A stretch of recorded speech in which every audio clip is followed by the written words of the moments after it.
بہت ہی زیادہ مبارکباد دی مستحق ساڑھے ملک ریاض امان صاحب دی ٹیم اور خود کہ انہوں نے تحریک لبیک دا میرے تصور نالوں زیادہ ایتھے کام جگا کے رکھا ہے اور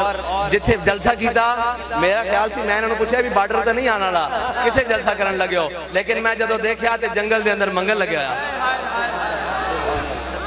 لیکن کیوں نہ لگے کیونکہ اتھے عاشقہ نے آ کے آج ڈیرہ لایا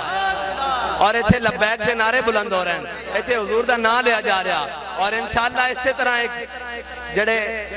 جناب جانور بیٹھے ہوئے نا اسمبلی دے اندر ایک دن جا کے انشاءاللہ لبیک دے نعرے انہوں نے بھی غسل دینے لبیک یا رسول اللہ لبیک لبیک لبیک یا رسول اللہ لبیک لبیک لبیک لبیک یا رسول اللہ لبیک لبیک لبیک یا رسول اللہ لبیک لبیک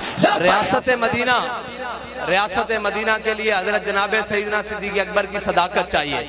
اگر ریاست مدینہ بنانی ہے تو پھر حضرت عمر کی عدالت چاہیے پھر چوروں کی ریلیف نہیں ملتا پھر چوروں کو پکڑ کے اندر کیا جاتا ہے چوروں کی ضمانتیں نہیں ہوتی اور چوروں کے ساتھ جناب این آر او باہر تو یہ کہا جائے کہ این آر او نہیں دیا جا رہا اور بند کمروں میں این آر او نہیں دیا جاتا پھر سینٹ کی خرید و فروخت نہیں ہوتی اگر ریاست مدینہ کرنی ہے تو پھر حضرت عثمان غنی جیسا حیا لانا پڑے گا سٹیجوں پر لڑکیاں نہیں نچانی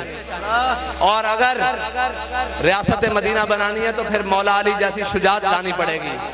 کہ جب آپ کو مودی پکار رہا ہو کہ یہ دیکھو میں کشمیر پر قبضہ کر رہا ہوں اور آپ روڈ پر کھڑے ہو کر کہیں کہ جناب آدھا گھنٹہ احتجاج کر لیا جائے نہیں جب کوئی دشمن پکارے تو پھر مولا علی کو جب مرحب نے خیبر کے قلعے میں پکارا کہ میرا نام مرحب ہے اور لوگ